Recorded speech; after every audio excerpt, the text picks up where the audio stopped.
Please be advised, the Kind of Movie Critics podcast may contain spoilers. This includes most of the movies you're gonna want to see. This shit also contains profanity, so there's that. Enjoy. Yo, it's Treezy. Hey, this is Kory. It's Martin the Mailman. And I'm Young Leezy. And we're the Kind of Movie Critics back from a super hiatus. You know how we do, man. I don't even got to explain myself. How's everybody doing?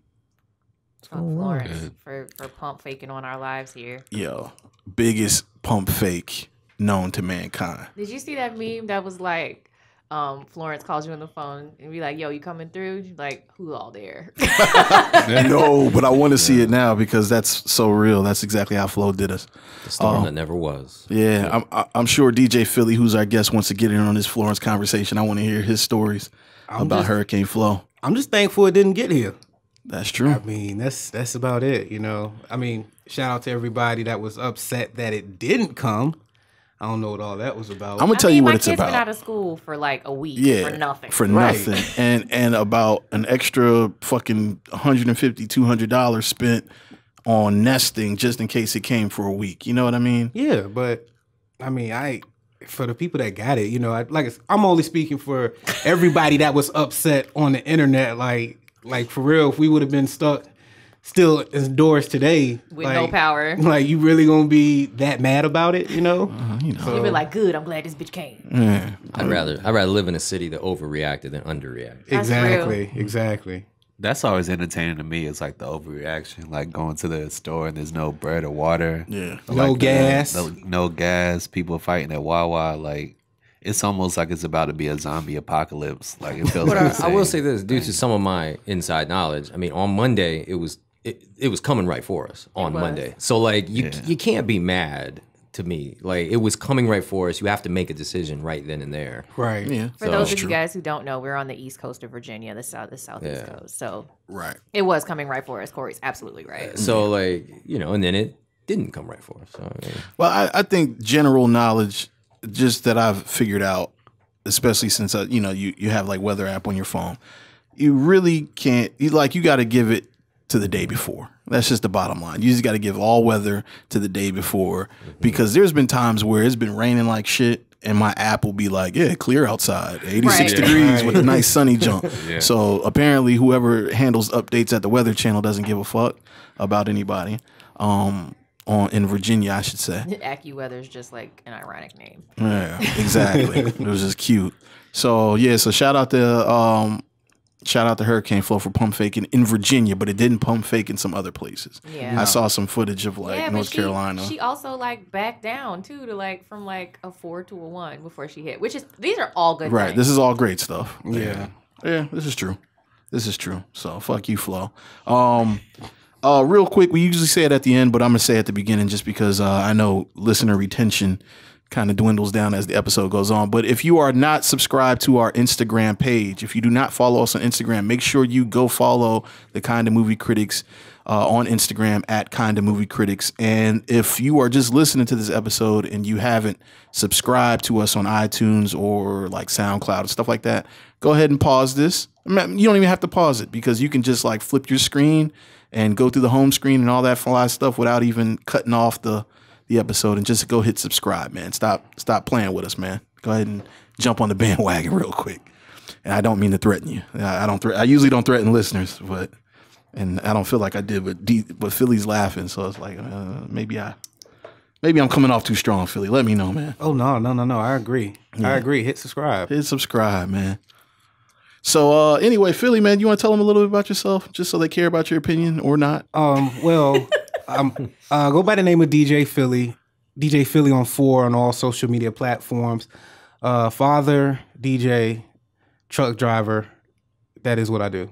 So you're a truck driver and you don't fucking know where 10-4 comes from, bro? Yeah. This whole time we were asking subject about matter expert. We sat here for like 20 minutes. Unfortunately, it was just, it's one of them things you pick up as you go along in the profession. You ask questions. Exactly. You a sheep out here. You ask no questions. He was like, bro, I don't really know. So what if it's like some whole cult language that you just say you don't It know what it is is? for truck drivers.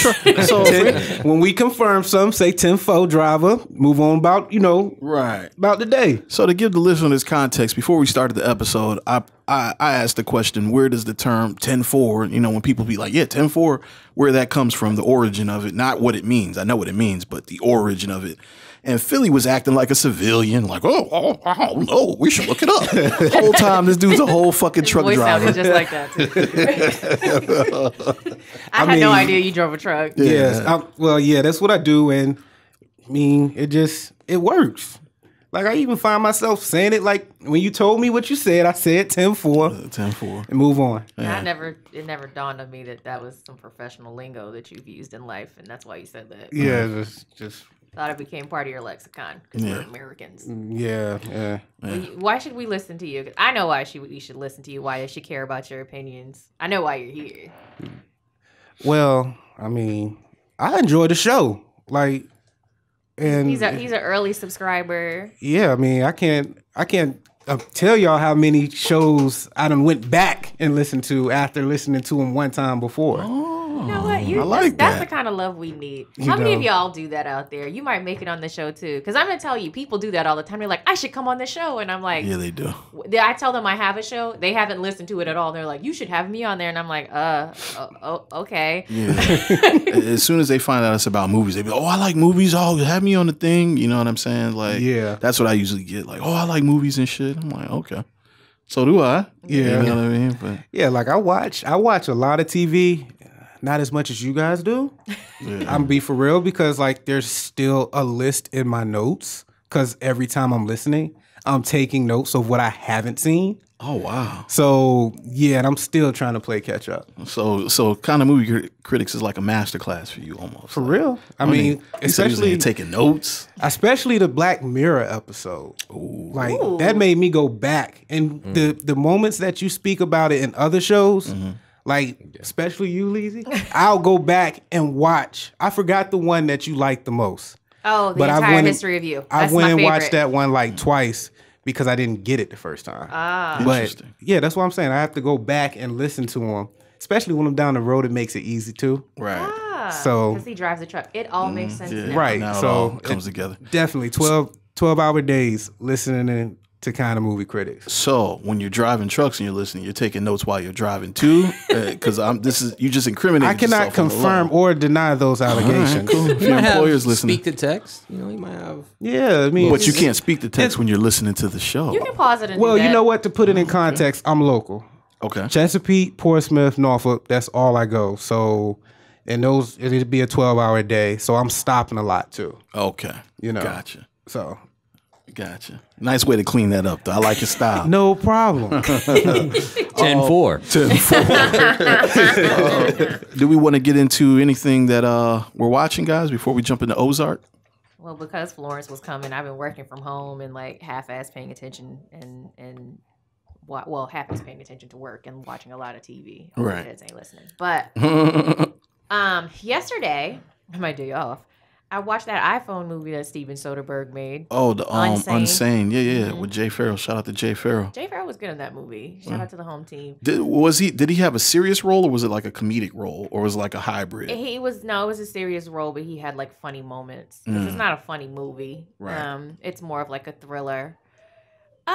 Starts off strong. Uh-huh. In the middle, they gave too much away earlier than they needed to. Okay. Because the premise of the movie is that this woman has a stalker, and she goes on a date and freaks out. This is really early in the movie. I'm not really spoiling it for you. She goes on a date and freaks out, and then she's like, shit, something's wrong with me. She's moved to a new city to escape this person. She's like, shit, something's wrong with me. I can't even have like a normal date.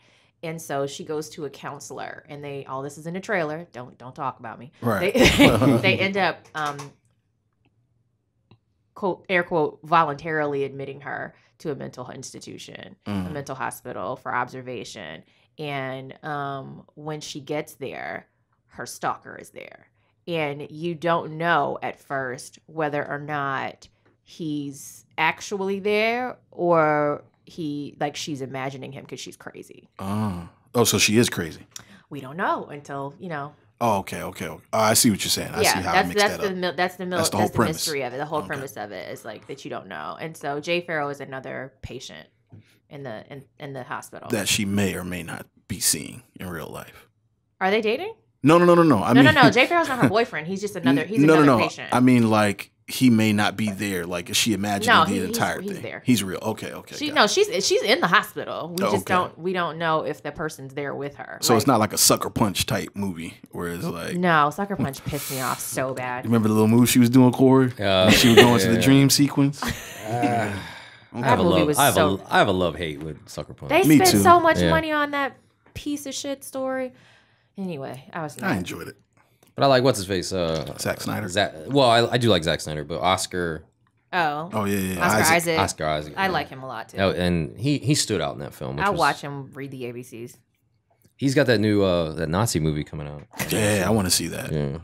Another Nazi movie? Yeah. Oh yeah, man. You know, I haven't had internet in about 2 weeks, so I've been slacking on my watching. But I did start Saul. Okay. Better Call Saul. Yeah. Which is good for, if you like cartel stuff, you'll enjoy it. So if you like cartel stuff. Well, I mean, we're talking about Ozark, and then the season of Saul is now cartel is very prevalent. Oh, so has it intersected with Breaking Bad?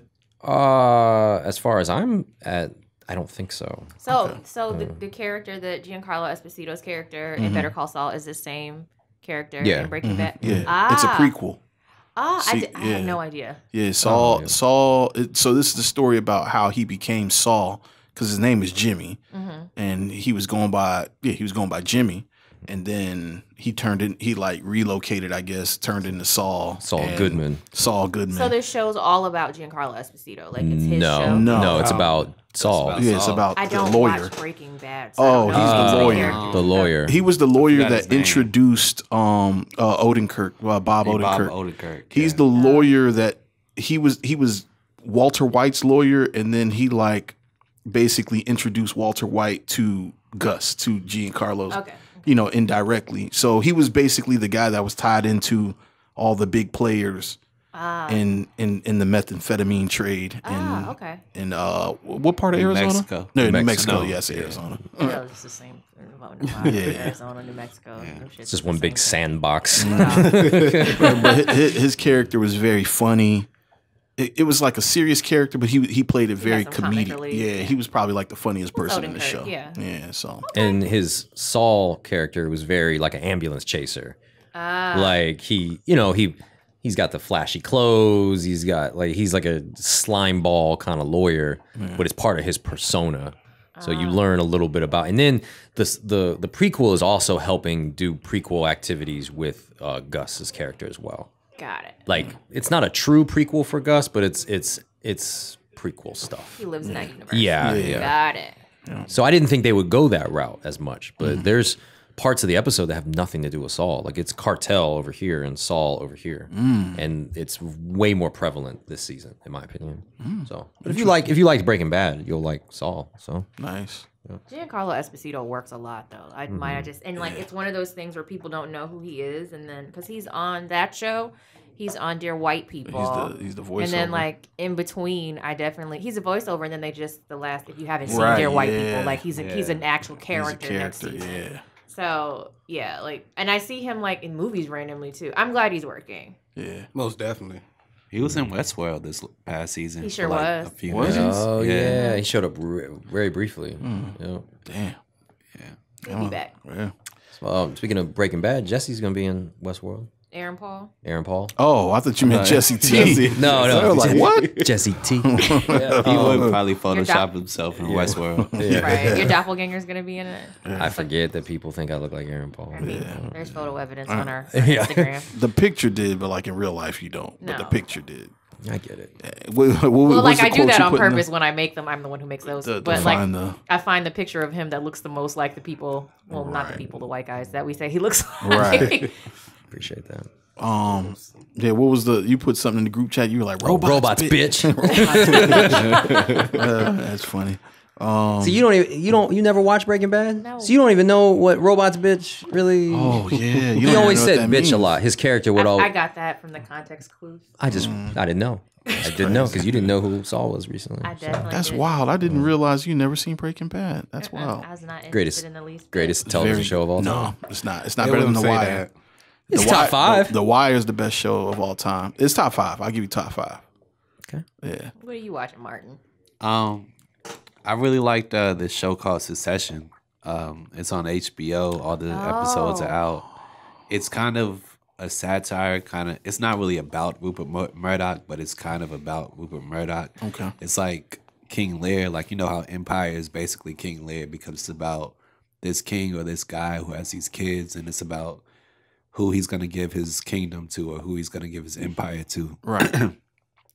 And Succession starts out like that, and then it completely deviates from that. It's just like this really funny, like dark comedy that all these characters are like really fucked up, but they're all rich, and it's like how being rich can really make you a terrible person, because most of the people in the show are terrible people. Right. So I think a lot of people like tuned out because of that, like in the first couple episodes, but it gets like really, really good and really emotional, and it's probably like my favorite show of the year so far.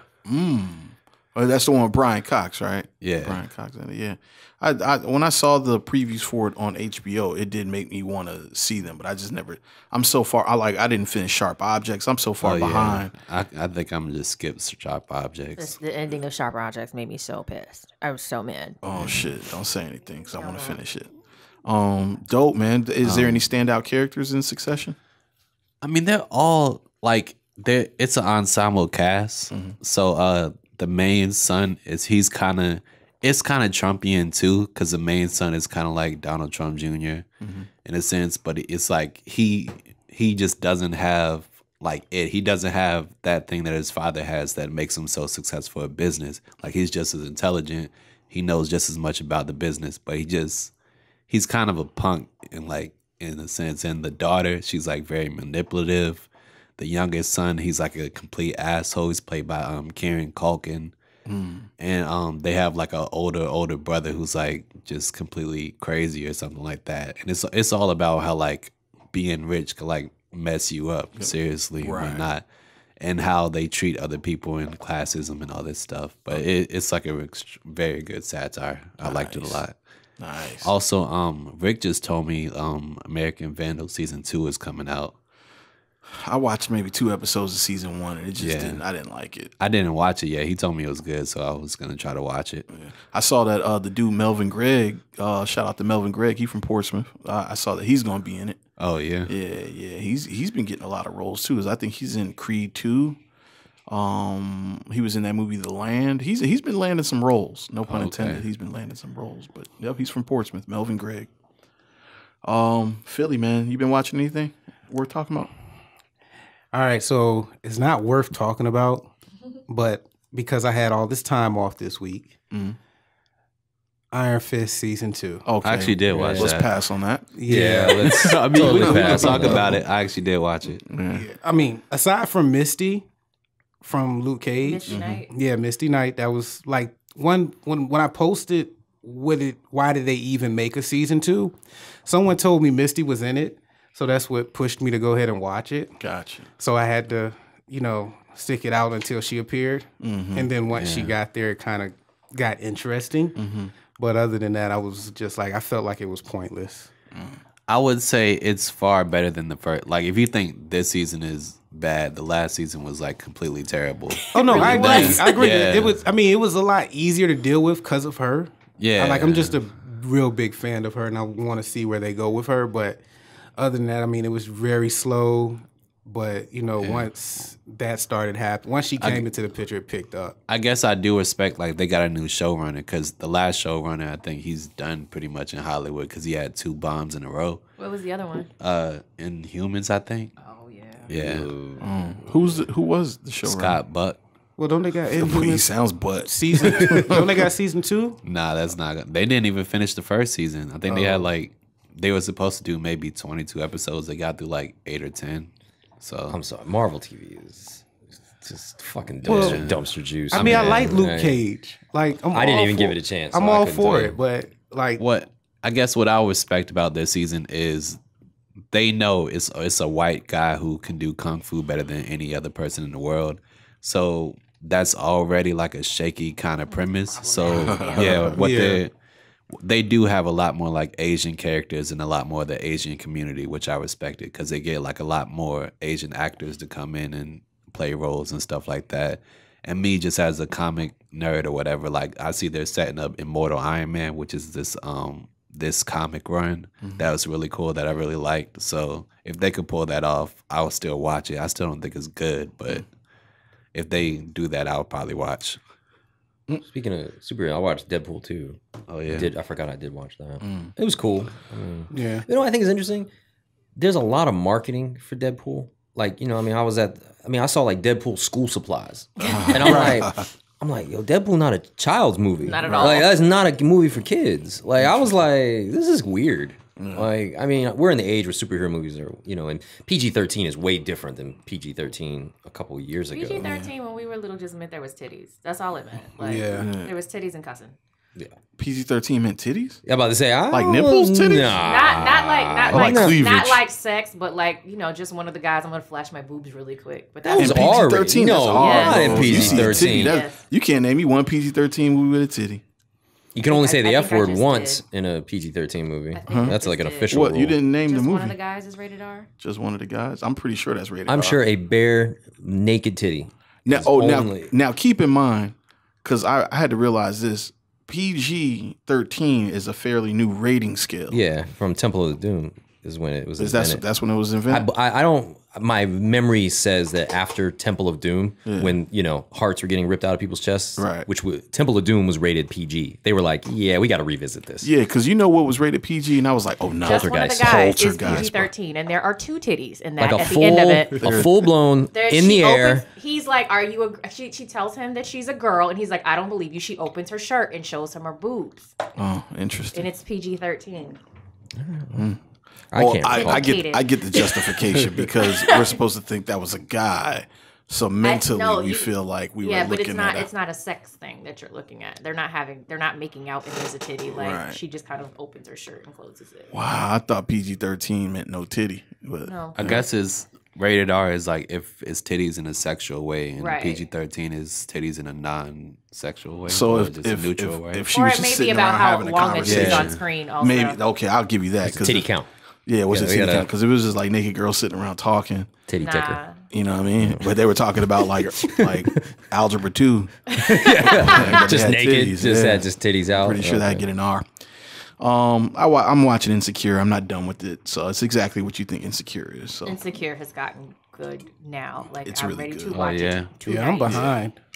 I like it. I was gonna wait till it was done and then binge the whole thing. Do you think it's better than season 2?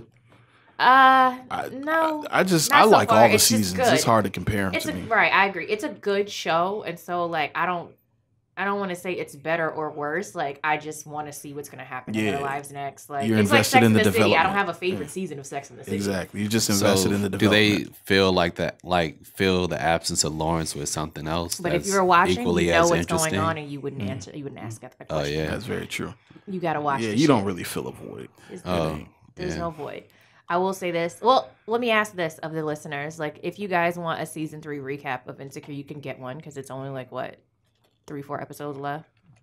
Oh, yeah, I think so. I Yeah, think, so we can yeah. we can put that on the books, and we can bring back the same people from last year, I guess, that we did it with. Yeah, that if would they're be available, that'd dope. be Yeah. Are you with that, Philly? Oh, I think I listened to that one twice. Oh, I mean, we might have a seat for you. We'll see. Yeah, Maybe but- we'll make it more guys than girls this time. hey. Yeah, but Issa is struggling a little bit to me. Also, shout out to my friend Dickie Parker. If y'all remember when Issa had the Harlem premiere for season 3, and it was a Lawrence protester outside. That is my dear friend Richard. So, Wow. Wow, you call him Dickie though? It's his nickname, Dickie Parker.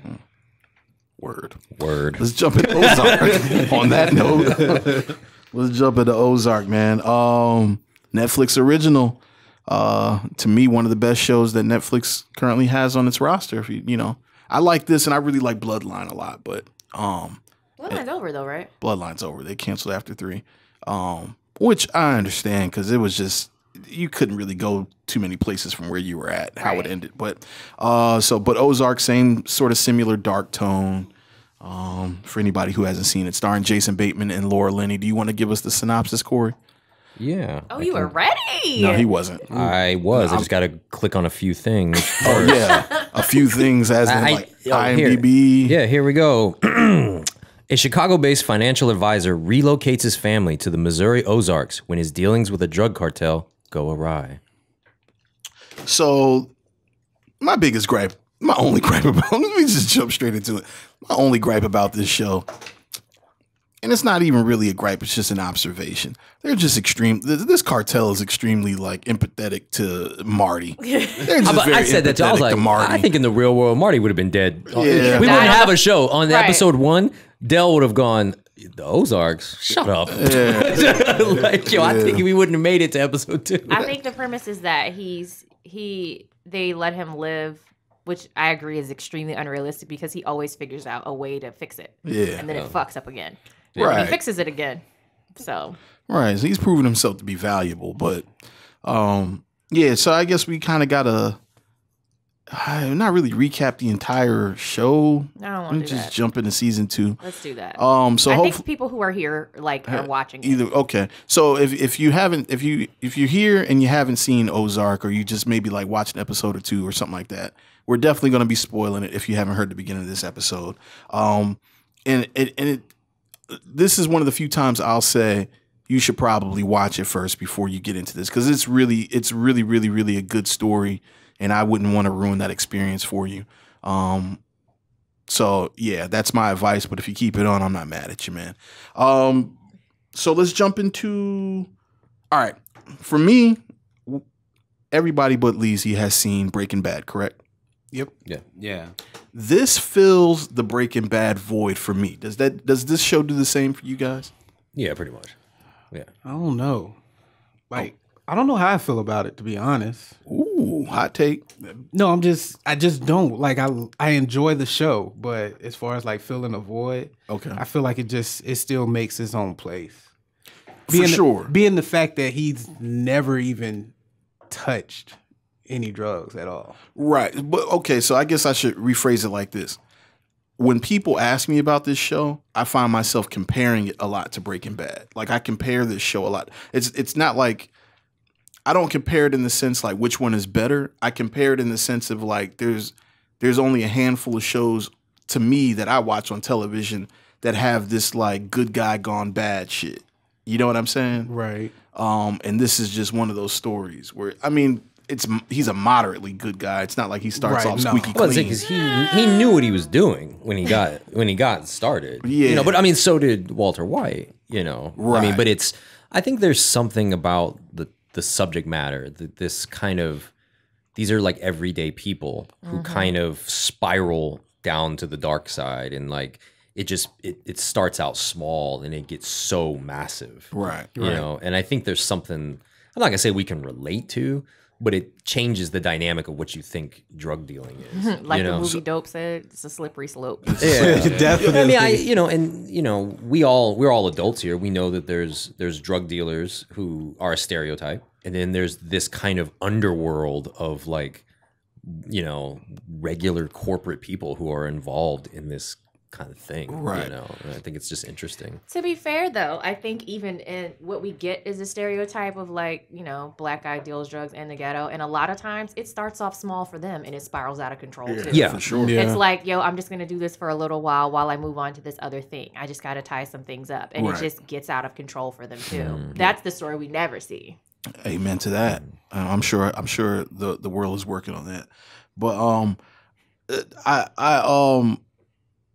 so kind of to your point, there in episode 7 of season 2, there's like a monologue from Wendy's character when she's tied up, when Mason has her tied up in the thing, and she does this whole monologue explaining like how that fork in the road, how it just, you know, or the transition to being like a bad guy, how we think it's going to come with all these signals and bells and whistles.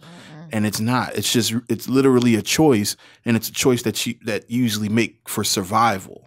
And it just, the further you go down that path, the more it just accumulates. And so just to put it out there, episode 7 for me was probably my favorite episode this It's season a really good episode. because of that. There was just a lot of humanity, and that With Mason. and her, and you know, just understanding their feelings, and then like these honest moments, but then, you know, then her trying to escape and but still like, yo, I meant everything I was saying, but this is like instinct. But I still need to live. Like, yeah, it was everything was all about like survival to me, you know, and it really broke it down in that whole Breaking episode. Bad was heavy on that too. You know, like he did this with good intention. Like, what's that quote? The road to hell is paved with good intention. You know, like he wanted to survive. Right. He wanted his family to do well. Right. And, you know, but when he found out he didn't have lung cancer anymore, he didn't stop. Right. So, you know, I think there's a lot of messaging. There's a lot of points of survival, greed. You know, is this easy? Is it hard? You know, why do people do the things they do? Well, is that kind of what makes these shows similar? It's just I think so, because I think greed it's very human, you know, and I think the decisions that they make, it's like, well, not saying you can see yourself in their shoes, but it's a way of television. I think is very real. It's a lot more raw than we're used to. So, and I think that's what I liked about Breaking Bad is that it humanizes these decisions to some degree. Right. You know? Honestly, watching this makes me wish that like Breaking Bad would have been on Netflix, because when Darlene blew Dell's head off, boy, I was like, oh shit. I was Okay, so we're not doing ready. this? No, that was in season 1, but I wasn't ready for that. Darlene might be the most like cutthroat bitch on TV. She's Period. crazy, dog. And that person playing her like makes me believe not to fuck with her. You know, Yeah. because she just, and there's no surprise. I mean, she's like full of surprises, really. This show in general is, but like Darlene's kind of like, this is what I want, this is what I believe, and that's not changing for anybody. Like, anybody could get it if you get in my way. Right. I'm Right. gonna handle you however. And she did, man. You Goodness know, that gracious. hurt my heart though. Goodness Does gracious. it I kill Dell? texted you about this, and interesting you say about handling things. And it's like, I think this whole show is about people handling things, and they all do it in their own way. Right. And I think that's a big theme, that like everybody in this show to me is literally tap dancing around how like their faults as human beings, and how the decisions and how they handle things causes like these ripple effects. Everybody does things that causes massive amounts of ripples. And it's just a whole bunch of people trying to do what they believe is right. Yeah. And back to what you said, I think that everybody is motivated for the most part up in their own survival. In the Ozark, I'd say people outside of that, like, you know, Helen, and then like the people in the cartel. Well, actually, no, they're well, they are, not Helen. I like Helen. I love Helen. I like Helen's Which one's character. the lawyer? lawyer? The lawyer. Oh yeah, she's dope. like an evil Olivia Pope. I fucking love her. She is though. I take that. But I would say like everybody's motivated by survival. The cartel is even motivated by the survival of their business, and the viability of their, you know, the being able to continue to do business. So I do agree that everybody is like looking at themselves as, am I a bad guy? I think it's very interesting, the relationship, and let me know if I'm jumping ahead, but the relationship between like Wyatt and Charlotte. I hate Charlotte. Like, I hate her. Definitely. Charlotte? She Because sucks. She's from Richmond, by the way. The actress who plays her. Oh, really? Yeah, she's from Richmond. Yeah. She's new to the game too. She's only got like two things under her belt. Oh, okay. Nothing against her as a person. I hate that character. And the reason that I hate her is because Wyatt has so much promise, right? But he's like poor, what some people would consider trash. And he's like the person with the most promise to make something of himself and his family. And he meets this girl that's had everything handed to her whole life. And she is the thing that like introduces him to like. But I think that's real. I think that's a very real social commentary. I think it is too. And she is like his Achilles heel. Yeah. And then I'm like, damn, like Yeah. What has she done to him? made him a pothead. Yeah. Like Okay. Yeah. Even the whole scene when she stole the book. Yeah. I think that was really to really drive that point home, where he understood the value, the severity of the situation, and she really didn't, because she's like, she's not had any consequences in life. yeah, she hadn't had any consequences, and it's funny because she's kind of holding her parents to a standard that she doesn't really hold herself to. But she could also be the naiveness in the situation. Like, I don't think her or the other kid, the son, Jonah. He's a Jonah. G. I love Jonah. I fucking love I don't Jonah. know. Yeah, for sure. You know, I mean, that's an interesting concept, because in Breaking Bad, the kids didn't really have a say in the game. Well, these kids know what's going on, but I think they represent that, like, they're being kids. I You think know, how do Jonah- you expect a kid to hold the secret that you're laundering cartel money?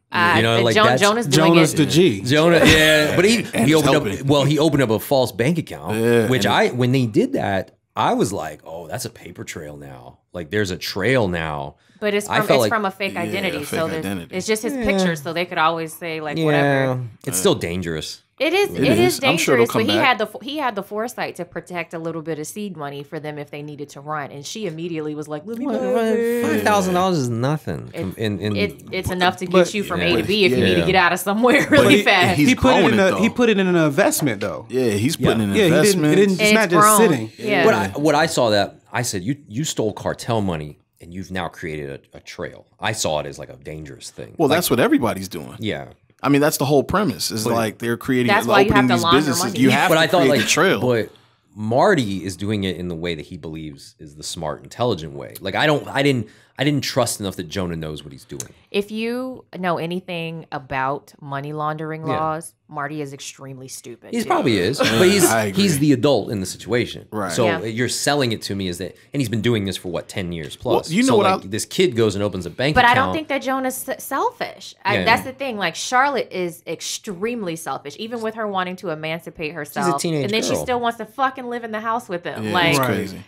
I just think she represents the you're a kid. How the actions of the adults, they don't realize how much of a damaging effect it can have, and I how think- much of a how risky it is. Well, I think I would say more so she represents in your teenage years when you fucking think you know everything, Exactly. and you That's- haven't that's been kinda what I spanked was by trying the to real say. world. Yeah, and the real world in this situation is very dangerous. It's way more accelerated And than everybody I else's. agree with both of your points, and then I will add she represents like privilege, and it's not obviously racial privilege in this situation, but like class privilege. Yeah. She's very privileged and she's selfish. Yeah, she is selfish. So I don't know. I hate her. Damn, hate's such a Agree. strong word. Though. No. And I mean, there's so I many people on agree. this show who are evil, but I hate Charlotte. Damn, that's crazy. I just always took her as like a commentary on like, dictator or criminal, like heads of criminal empires, like their children. Like some of them like completely get into that system and try to like be like their father or their mother or something like that. Like Jonah. Or some of them are like Saddam Hussein's kids who are like just crazy, like just at some point I don't think Saddam Hussein's kids were like completely terrible people, but I think just growing up in that situation, seeing like, oh, my dad's a horrible person, we're allowed to do horrible things to people, like why should I care about anything I do? And then they grow up and become that. I think her path is she might grow up to be a terrible person just because she knows there's no like morality in the household because she knows her parents are criminals. So right. I think she's already a terrible person. You know what's funny though? Like it seems like her life when that episode 7, right? When Wendy was talking about everything that happened to her, she sounds just a lot like Wendy when Wendy was that age. Yeah. You know what I mean? Yeah, the abortions and stuff. Yeah, she and this is probably why Wendy was taking it so hard because she's like, yo, I've been you. Yeah. You have no fucking clue what you're talking about. This situation is a little bit more, probably a little bit more problematic than what I was going through, but it's proportional, right? Like, your reaction to it is the same as my reactions to things. So that that's kind of what I'm seeing the parallel, because obviously we see Jonah is kind of taking on a lot of attributes of both of them, but more so like his father, and maybe Charlotte is becoming more like the mom. I don't know. I'm just throwing it out there. But yeah, him laundering money to me, and then to me there that's like he represents the new digital way of doing it. Yeah. 'Cause he was buying gamer currency and stuff like that. Whereas like Marty is very analog, traditional. I'm gonna buy a strip club, a cash business, and and he's like, man, we can flip this shit to digital currency because it's so Untraceable. untraceable. He was laundering it through the school. He was laundering it to the school, doing homework and stuff. homework. Yep. But then he had also introduced the idea of gamer currency to his mom. Yeah, I seen that. And then and offshore accounts and all this other shit. So, and then obviously they donated to the Charles Wilkes dude. Yeah. His foundation. Somehow I don't know how they did all that. Yeah. but- So they had Jonah make a donation, from his fake identity Right. to his charity, yeah. and then to see if they would like accept it. or reject it. And when they accepted it, they then like held it over his head that he just laundered money for the cartel. Right, but no, yeah, that I understood that, but I guess I was trying to figure out where'd they say the money from Jonah's fake identification came from? They said it was something like life insurance money from dead parents or something like that. I don't remember. Yeah, because that's a lot. He made like a $1.5 million donation or some shit. No, it was like $50,000. No, it was 1.8 million, and he gave 600,000 to Wilkes, and then they moved. It was like everybody got like 600,000. Yeah, you know, they created a fake profile for him that had gave him like a story because they knew that other guy did a bunch of homework. Yeah. His like Wilkes' right hand. What, does he have a name? I don't know, but he's thorough. He's just right. He's just Wilkes' right hand, exactly like you about to call him, because they don't name him the entire show season. He's I didn't even realize that until this moment. I'm sure he's got a name. He probably just popped up quickly. Yeah. Gonna look it up. Yeah, but they definitely, everybody's pretty thorough. It seems like when it comes to like their, investigation skills and things like that. People pretty much think of things a couple of layers through outside of the Snells. I mean, like Darlene she's very impulsive. Well, I mean, that's what I'm going to touch on this a lot. The whole show is about reactions, man. Everybody just reacts in a different way. So, and Ruth's impulsive. The Snells are impulsive, but then Marty's done things. Like everybody's reacting. And it's just this swirl of things. But the Snells are off the chain. Right. So and Cade. Fuck him. Cade. Which one's Cade? That's Ruth's father. Langmore. Oh, yeah. I hate him. I'm so glad he died. Yeah, he's definitely in the way. For real, I don't see why Ruth couldn't see through all that. Well, that was her father. I mean, but still. I think she saw was through ready it. to kill his ass. She just couldn't find it to do it. I'm going to tell you what impressed me about Ruth and the actress was when she failed with the boat and she was crying in the car, she acted to me. Yeah. Like, I think she's really good. I like her. That scene kind of let me know, like, yo, your father sucks, but you want to make him proud. Yeah. Like, she knows he's a piece of shit. Right. But all she wanted to do was make him proud. Like, and she was willing to do whatever it took. She's conflicted. She's the most conflicted character, I think, in the whole show. Yeah. She's got a heavy load above her. Heavy load. So I don't know if you guys saw this. I saw something that I feel like is going to potentially come back to bite them in the ass in season 3 when they broke into the funeral home and went to the storage room. All right, you remember they broke into the funeral home and they were like spray painting all of the cameras, right? And did the security code. Yo, there was a camera in the coffin room that they didn't spray down. Did y'all see that? Didn't catch that. Yo, I was like, catch that. You did? You said you caught I didn't. it? Yeah, and they walked right into the coffin room and there was a camera like over top of the right-hand side of the door. Okay. And they didn't spray it because they went in there straight to the coffins and started fucking them up.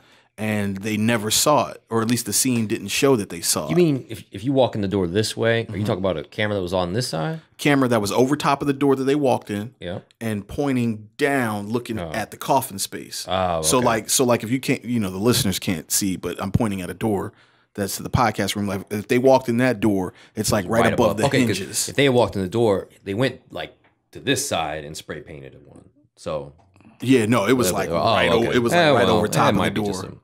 Yeah, it could come back to haunt him. I feel like it will, just because of like the way it was positioned in the scene is like you would see it in certain places, and then they would be covering it up in other places. So it's like we want you to see it, but we don't want you to focus on it. Yeah, so we can, just maybe like a way out of a in the writer's room, man. You always need a way out just in case you get backed into a corner. You need a way out. So I feel like that could potentially come back to bite. What do y'all feel about Marty fucking letting Ruth know where everything is and all the money and there was a part of me that, but she kind of forced her way in, right? I don't recall, but in season 1, doesn't she eventually somehow make it so she kind of blackmails him, or she found out shit on her own? She forced her way into the strip club. I think. Yeah. I kind of interpret it as like, well, I either got to, this chick is wild, so I either got to kill her, which he's not going to kill her, right, or I got to let her in because she knows too much. You know what I mean? So what do? Do you let her come in and help you, or do you leave her out in the open? And that's a risk. Yeah. So she is good at what she does, kind of, sort of. She's not as smart as she thinks. She's not as smart as she is, but you know. She's very smart, but she's not as smart as she thinks she is. Yeah. I can agree there. I think where she's not smart as she makes up for it in toughness. Yeah, I think she's fake tough though. Like I don't know the cartel. I felt like that was the point of that scene too. Like she was tough as a bitch, and then they couldn't break her. You know what I'm saying? So that's how they figured out that she was trustworthy. They were like, yo, if we can't break her and we're the cartel, then obviously she's pretty ironclad. In the defense, though, she wasn't hiding anything. She wasn't lying. She wasn't lying. Oh, that's true too. Like, I mean, obviously it is tough to go through that experience, but she wasn't lying to him. And obviously she did snitch, but she didn't know that she snitched. So for all intents and purposes, she's not what lying. did she snitch? What did she say? She was the one that was talking in front of Rachel that caused all the issues. No, she was talking in front of Petty. Remember Petty? Petty he knew that the cartel was across the street. He leaned in and was like, now they know we're friends or something like that. No. That's why she got waterboarded. I know that's why she got waterboarded. But before that, the reason that Petty was able to go in and search is because of things that she said to Rachel. Oh. While Rachel was wearing a wire. Oh, yeah. I remember that. I didn't realize that. But I would think the reason why she got tortured is, yeah, is because of the Petty being a dick. Right. Damn, Fuck that nigga too. I missed that. Fuck him. Yeah. You don't remember the conversation with Petty, or are you talking about her? No. Yeah, I remember that. Yeah, because they had the picture of that. I mean, I remember the conversation you're speaking of. When she was like, he carries the bag here and back, and neither one of them knew what was in it. Right, but I didn't realize that's what gave him the confidence to raid the situation. Interesting. That's a good catch. But no, man, because then you see the juxtaposition of that when in that episode where they kept on going back like 3 hours before, a day before, or 5 days before, when she mixed the ketamine with the heroin, and then you remember the black dude that they got out of jail. Remember they were torturing him, and he was like, "Yo, I didn't do nothing with the ketamine." And then, I didn't do that. But then he told on himself about something else. Right. You know what I'm saying? So to me, that's kind of like the juxtaposition. Like, of course, he had something to say. She had something to contribute to the conversation. But this guy offered information where Ruth did not. You know what I'm saying? So, well, that's probably what got him killed. Yeah, that's probably. I think that's 100% what got him killed. Yo, okay, we may or may not believe you that you did this, but then you admitted you were doing some fuck shit. You were stepping on the product. Yeah, and the cartel doesn't care. Yeah, right. So, if anything, he should have just. He should have answered the exact question he was asked. That's what I'm saying. You should have just kept it at that. Yep, he might. You know what I'm saying? And you might have still been living. But I don't need no more black people on the show that are drug dealers. I'm okay with there not being anymore. I'm okay with him being dead and there not being anymore. He was the only one though, wasn't he? Mm-hmm. Well, no, there was a couple of black dudes in there. They showed the chain going from basically the Ozarks to Chicago. Yeah. There was a couple of black dudes in the warehouse. No, in the warehouse, but I'm saying like we saw black people for like 10 minutes and I'm okay with like there not being any more. Yeah, well then the other black dude is the gay federal agent. Yeah. Well, he's been in and out too, thankfully. Yeah, but he's a Fed, and as far as Feds go, in terms of like this show, he's pretty stand up. So like, I'm not mad. Yeah, he's good money. You know what? It makes me wonder now. So like, all right, so like a general rule of writing is like, if you want to make an asshole, if you want to have sympathy on an asshole, introduce a bigger asshole, right? So like that was the point of Cade. Is that like, Shorty, Ruth was an asshole, but then when we saw her father, we started having sympathy for Ruth. Now that they've eliminated the agent, who's going to come in and make themselves a bigger asshole? The mob. The mob is definitely the Kansas City. Yeah, that's definitely what season 3 will be about. The mob. He's got to go. He got to go to war with the mob. I think the cartel should just take them out. They'll be done with it. Well, now they're in a good space because the cartel they're too far in now. Yeah, the cartel. Now you could have wiped the slate clean when it was just a strip club, but and wrote the loss off. But now you're in casino territory. That's a heavy loss. Yeah. So I mean, unless things get just too hot, then you gotta. But the KC mob doesn't have nothing to lose because they're kind of cut out of the deal anyway. They're gonna be the new Snells. They're just. Yeah. I don't know if they're going to keep the Snells around. See, that's what I'm saying. Like, so the mob is really taking the place of the Snells to me. Who's taking the place of the agent? But how would they take the place of the Snells when Darlene is still around? Darlene's still around, but I guess she does think have power. But I think she's gonna. She's by herself now, Nah. so they can just fucking kill her. But no, remember because she organized that whole blockade when Delos, not Delos. He did play Delos in Westworld. Yeah. Okay. Pause. That was the thing though, because like I didn't notice that was the same guy. So I was like, "Yo, Yeah. Snellus Delos," and the same thing with Mason being the cop from 7 Seconds. I was like, "Yo, Yeah. the cop." But when I watched 7 Seconds, I didn't register to me that was the same guy. Yeah, I'm me whack. either. But I just think Darlene's gonna take a backseat. I think she realized that their operation is. I don't know. You don't bring her character this far just to be like, all right, I got a baby. She got a and I'm baby. cool. I don't know. And I mean, the casino's on her land, so I mean, you can't just write her completely off. That's what I'm saying. Like, so I don't think she's all the way like I don't think she's weak. I think that scene with the blockade, and they wouldn't let Marty through, in the construction. I think that was to show us that she does have muscle. Because when they were talking about going to war with the cartel, I was like, come on, dog. Y'all like in y'all 70s. It's two of y'all. You done killed your son. How y'all going to go to war with the cartel? But then they showed like all these That like they have locals. goons or whatever. Yeah. Well, they have to be employing people to move that much like heroin and to process it like on their land. But they don't need her anymore.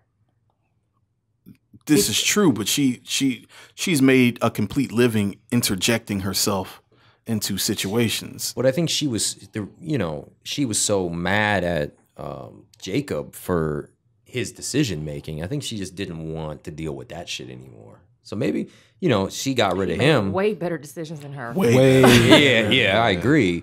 But they're in this mess because of him, and she's grumpy about it. And then he wouldn't give her a kid and all this. I think she said, look, like, I'm tired of getting told no. I'm gonna just handle this shit myself. She's a child. Yeah. She's like the equivalent of like a very impulsive child.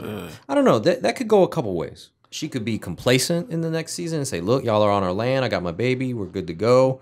Or she's, they'll interject her from time to time. No, you know what? I know the motivation. I know the exact motivation now. She has nothing to give the child that she's raising. Mm-hmm. Like if she really doesn't have control over her land, if it's really owned by the government, then she has nothing to give her son. You remember that was a whole thing when they were like, when Mr. Snell was like, we're doing all this to give to the, and she was like, we don't have nobody to give it to. Yeah. Now you have somebody to give it to, but you don't have nothing to give them. Yeah. So maybe that's the motivation. Is like, I want my shit back. Yeah, could be. That could be a problem. But how's she gonna even give it back when it's the government legally? Well, I don't think the land is I don't know what it was, but it was like everything the water touches. Yeah, and that's why they flooded the land because they wanted the land. So I don't know. That's gonna be. I don't think it's the government's land. I think it's just that was the loophole from 100 years ago. But maybe now.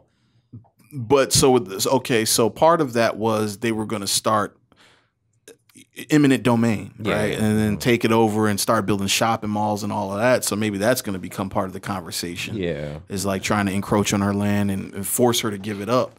And she's going to have to hold steady to that. And I can see the Kansas City mob aligning with her because it's like, yeah, both of us got fucked out of the deal. So you're the enemy of my enemy shit. Yeah. And like they align together. I think that'll be a problem if like because Darlene and the Kansas City mob dude, they seem to have the same like sort of impulsive, don't fucking disrespect me sensibility. Yeah. True. So them together with the muscle of the KC mob might be a real problem for the cartel. What do y'all think? Or am I just speaking outside of my turf here? I don't know. We're just making predictions here. You've been known to be good at that. Yeah, because the cartel now has such a vested interest in this.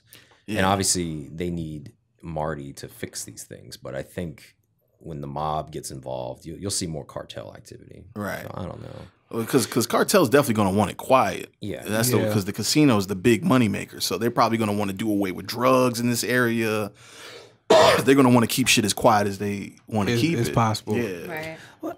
But trying to kill Snell, that wasn't quiet in any way. It wasn't, but casino also wasn't finalized at that point. You know what's funny? That whole dynamic was kind of weird to me. Like, yo, the cartel tries to kill you in the middle of the street. You get away.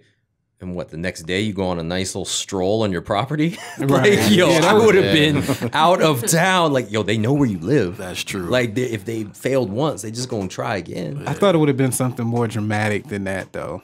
That was just that was a bit basic. Yeah. You know. Yeah. No, I just was. It was so unrealistic to me. You just go back home after an attempted murder from the cartel and.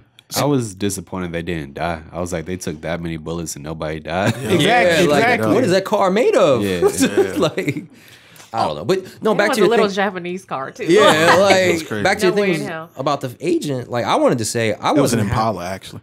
I No, was. I'm wrong. You're right. I wasn't happy with the way they handled Petty's death. I didn't think he. No, I'm not gonna. I say needed to die from a story perspective. I don't think he needed to die. Like it. Kory was upset about this. He texted me immediately. Because I didn't. You talking about the agent? Yeah. I was confused. I thought he had left the Ozarks. Why did he come back did. to fish? He went to wanted be with. fish. I don't know. That's Yeah, weird. that was where him and his boyfriend fished. Yeah. The other Langmore. Yeah, but like you that- drove back from Chicago. Because remember when they had the little brochure about the business they were going to start up in the hotel room? Right. See, they paused on that Yeah. because like they focused in on it when he walked out the door. Gotcha. So that's why I'm assuming why he was there. Yeah, but like the scene right before it, you were just telling your mom you're gonna be here full time because they basically video threatened your mom, and then the next scene you're fly fishing. Like, I think that was doesn't like make sense. you know what? I'm leaving the Ozarks. I'm not coming back here. You know, this is my last memory. And they've established that he had something with the guy. Like, Yeah, they he had some lasting feelings for this guy. Right. And maybe that was his, like, you know what, this is it. I'm leaving the Ozarks. I'm going to go fishing one last time, like, type situation. But I didn't like the way they handled his death. Like, he worked, for all intents and purposes, he worked his ass off to try to bring the cartel down. And he got hit over the head with a toolbox. With a toolbox. Like, I kind of was like... That dumbass Cade. Yeah, by Yeah. Cade. Like, I was like, yo, even though this guy is so unlikable, I just felt like he didn't deserve that. I guess it's like Omar, like how his death, he didn't get killed by his enemies. He got killed by a random, basically. A random kid. Canard. Yeah, And of all the Canard. Canard, not Michael, Yeah, Canard. the nigga that Michael wasted with a bunch of uppercuts. He killed Canard, bro. I don't know. I wanted to see him. You know, obviously, I didn't want to. I just think he needed a better ending than that. Maybe you know, maybe he was having some. Maybe they greenlit season 3, and it was a lot of hard contract negotiations with his character. They were like, you know what, we're gonna do a couple of days reshoot on season 2 and kill off your character. I fucking hated maybe Teddy. He's a horrible person. And that's funny. He thought he was the good guy. There is no good guys in this story. Like, not a one. There's not one good guy. Y'all The feel? only what did I say in the chat? Buddy was like the most The likable closest person thing. on the show. Yeah. Because he was consistent. He didn't flip flop, and he was loyal as fuck. Right. Like, there was nothing to not like about him. That's true. Yeah, he definitely picked up, you know, when they were dealing with, when he connected him with the mob and everything. Yeah, he definitely came through, and I didn't expect for him to like die that soon. Yeah, I didn't want him to. I noticed this too. In season 1, death seemed to be handled very dramatically. Season 2 seemed like death was just kind of like, we're not going to make a big deal out of this. Because, you know, you're right. Like, his death was in the first opening scene of like episode 6, 5, 6. You know, he just slumped over. Like, Yeah. I'm not saying he deserved.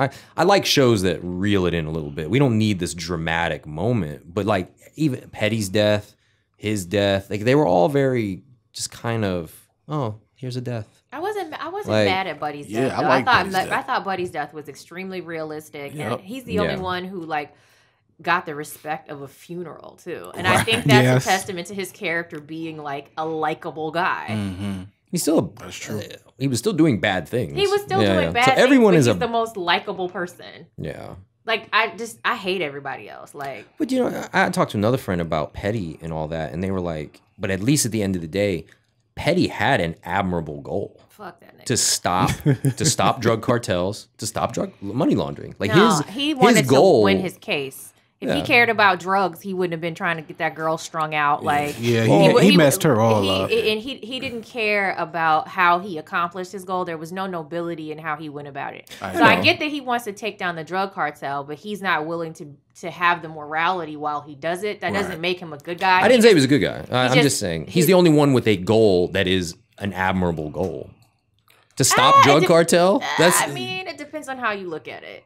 So drug cartels should run rampant throughout here's the world? Thing. You have to think about why they're actually dangerous, right? Yeah. And why they're dangerous in this situation is because they're trying not to get found out. And so with the absence of the feds, like it's a different situation. And we don't know what that would look like. So does that mean that I look like drug cartels? No, but I'm looking at it from like a completely round perspective. No, I get it. The feds are not the good guys necessarily. They're just the ones that want to take them down. Yeah, very true. I get it. I mean, it reminds me of like Sicario, where like you gotta let the drug cartels do something so that they don't do something over here. Like it's a circle of and keeping it a buck. Our government like introduced a lot of that shit anyway. So like I was gonna say like Traffic to me is a really good portrayal. The Steven Soderbergh Traffic is a really good. I think a really honest portrayal of what it really is. You know what I'm saying? Like it's bigger business on a bigger level, and everybody else is just getting paid to run the Ferris wheel or the mouse wheel or whatever the case is. So I mean, I guess maybe I'm just really cynical. I just don't think about it as in like, oh, their goal is noble, because like, oh well, you kind of created this situation in the first place. You don't get points for like cleaning up your own shit after you poop on the floor. Right. Yeah. Well, my thing. Okay, so was Petty working the Ozarks before Marty and them got there? I don't think so. I think he was following Marty. Yeah. And that's why I didn't like his death. I felt like I needed him and Marty to have their last encounter was him blackmailing him, saying we're gonna fuck your mom up, which is really cynical. Yeah, that was. But yeah, I think he was following Marty, and he followed the money trail from Chicago. Gotcha. Because he knew about, because I think what tipped him off was like, so in 24 hours, your business partner went missing. You liquidated your assets and moved to the Ozarks. That's really funny looking. That is very funny. Yeah. On paper. Yeah. Okay. Well, so that makes me pose the question: if you're a federal agent, is the best way into breaking the cartel, is it through the money? Is it? Probably. I guess so. Right. It's one way. That's how they catch them, through the money trail. With money laundering. Right. Oh, interesting. I just never Not thought that about I know in real life. But right. And you have someone that is like, how they catch them. you know, and you tax have, evasion is the other way. Tax evasion is the big thing. Yeah, and that's you're how they dealing got Al Capone. At that level, you're dealing with. I don't know either, but you're dealing with non-cartel. Like when you look at a Marty, you're like, okay, I've got a banker. I can press a banker harder than I can. The cartel's not. You know what I mean? Like that makes from sense. Obviously, Helen the lawyer is who he wants. Yeah, that's really who he wants. She's not going to bend in any way. Right. So they're like, well, she's not. Love her. Let's find our way in. And Marty, this Chicago banker, they think he's weak. Yeah, they think he's weak. But he's proven himself to be extremely resourceful and resilient. Yeah. And at this point, everyone's like, Marty's not a killer. Marty's not a killer. That's why they felt like they can press him, and now he is a killer. Yeah, now he is a killer. So I wonder like how that will play out too, because that fucked him up. Because I think that he thought that as long as he didn't have blood on his hands, that he really wasn't like a bad guy. Right. That he needed to That be is a scared big- of these other people, but like I'm just caught up in this, as opposed to like, oh shit, now I've killed someone. Yeah. I mean, in theory, it was in self-defense, but I get it, Yeah. Yeah, he was definitely hurt by that. Yeah, I mean, I'm with you. I think that's going to be a huge part of season 3. Well, especially like 'cause- he thinks he is not a criminal, and Well, he is. Well, on a bigger scale, now you have a body. Like if somebody there's a if somebody figures out there's a crime scene, you're implicated. You know what I'm saying? So it's like it's bigger than morality. Now he's like legally, there's murder involved. Well, the beauty in him killing Mason, in terms of like it being a mind fuck, is that Mason was not a monster until Marty made him one. So even though the last thing that like contributed to him like going off the deep end was not something that Marty necessarily did, I really feel like it was a barbecue Becky or a permit Patty. Like he's out here with a baby. It probably didn't have anything to do with their situation at all. It was somebody interjecting themselves, which in reality, like, that is child endangerment. Your baby should not be outside in the cold while you scream at people. Well, I feel like I thought it was like not really implied, but I figured the Snells had that done. I could be wrong though. They didn't really. It didn't make it. A thing. I was going to piggyback. There's a part of me that thinks that nobody did it. It's just That's that what she was The saying. cop just wouldn't want to take his kid. Yeah, but I think too, and Breaking Bad touched on this a lot, and Mason to me is an example, which I don't think is necessarily the murder of Mason that bothers him. It's also that what we are doing is destroying lives around us. Everything that these people touch is destroyed. Like Rachel, like every lives are literally being destroyed by coming in contact with the birds. Everybody who is in this is the Snells. Their lives were in theory perfectly fine. Right. They come in contact, it's a wrap. You know, so I think maybe that's what's going to sit heavy on him too, is that everybody who gets involved in this is going to be destroyed in some way. Right. I mean, Petty, everybody, you know, suffers irreparable damage. That is interesting. Leezy, I know in the group chat you were saying that you felt like Rachel was going to kill. No, that Ruth Wendy. was going to kill Rachel. Oh, Ruth was going to kill Rachel. Oh, that's right. I thought for sure that Ruth was going to kill somebody. They This ended up season, becoming besties and shit. which Like, really pissed me off because I don't know. Oh no! Ruth- go ahead. Ruth's a horrible person, but I'm rooting for her. Yeah, because you met her father. He was a piece of shit. Well, and I want to see her. So it's like you said, everybody's life is affected by them, but I think that this has given Ruth purpose in a way that she didn't think she had. Like she's proving to herself that she's intelligent and she's capable of a lot more than she thought she was. So I'd say the person, don't get me wrong, like she's had to sacrifice for it. It didn't come easy to her, obviously. And I never did see the bruises on her arms.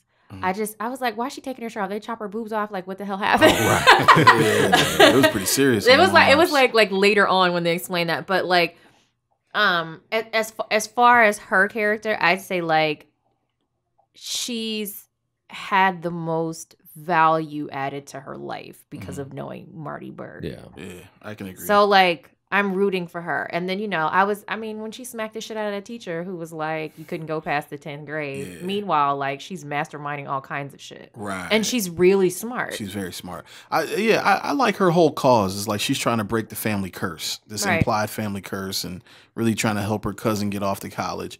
I think that's definitely noble. I think that she sees her own lost potential and does not want that for Wyatt. Yeah. Because I think that she's like, you know what? I'm smart. I could have done this, but I missed the opportunity. So I'm going to make sure that you don't. Because there's no reason that Ruth couldn't go to college. Like, she's fucking smart. Yeah, she's fucking smart. But she had to provide, basically. Exactly. So out of curiosity, how old is Ruth supposed to be? Because I would say her lower 20s. Yeah, Yeah, like she's probably- 22. I thought they said something about her being a teenager. So I was thinking maybe like 19. If at worst she'd be 19. 19, She's 20. definitely an adult, a Right. legal adult. And she's out of school. Like she's older than Wyatt. Yeah, She might be yeah. 21 at the oldest. Like I think she might be 20. Gotcha. But she maybe was 19 and now she's 20. Does that make Yeah, sense? What's maybe. the timeline of the show? I thought it was only like months, to be honest. I didn't think it was like a whole year. I'd go with 18 to 23, 24. You just don't know what it means to be out of school. You know, she could have been a fuck up for years. And she dropped out in the 10th grade. So Yeah, so I mean, Right. but she's obviously young. You know, she's young and out of school. So Yeah. Okay. Oh, but no, now I remember what it was that you said that I wanted to ask you about, because you did say Ruth. You felt like Ruth was going to kill Rachel. You were like, Wendy's so fucking stupid or something like that. What were you talking I about? don't even remember now, but Wendy gets on my goddamn nerve. Oh, when she was telling Wilkes all this shit, I was like, why are you telling him all this shit? Like, he's not built for this shit. Right. She told him everything. And I'm like, he works in politics. They will flip on you so fucking quick. Yeah. Why would you? He's not gangster. He's not somebody who like operates in these spaces where he understands the gravity of the consequences. I think Right. I think like in his mind, when you work in politics, really the worst thing that can happen to you in most cases is you'll go to jail. Mhm. And if you can save yourself from jail time, you're like, okay, I can think about that strategically. But if you give him all the information, you're not talking about like saving yourself from jail time. You're talking about saving your life and how many other people are gonna die in the meantime. Like just her telling him stuff, I was just like, what the fuck? Like Marty is like an anomaly. Like in real life, Marty would have been turned like federal witness and been gone. Yeah, Like, and did wit say. yeah, like he would definitely have been gone. Like he's an anomaly. Like these when you move into politics, like dude didn't want nobody to know he had been depressed and he killed himself. Like they ain't built like that. Right. They're not like ironclad with secrets. Right. I was Wilkes- so pissed at her. Wilkes is the one character I kind of feel sorry for. Fuck that Because nigga. you are gonna lose a lot in this. And I don't think he was prepared for He that. I mean, has they more power blackmailed than him, right? he should have. Yeah, they're blackmailing him. That's what that whole like having the son or whatever. But fuck him. He's one of those people who plays dirty to have power under the guise of morality. And there are Yeah. so many people like him that exist. Yeah. And you don't have any morality. It's just a power play and everything for you. And you should not have as much power as you have over what you have power over. So fuck him too. I don't care about him either. Did they say how he made his fortunes?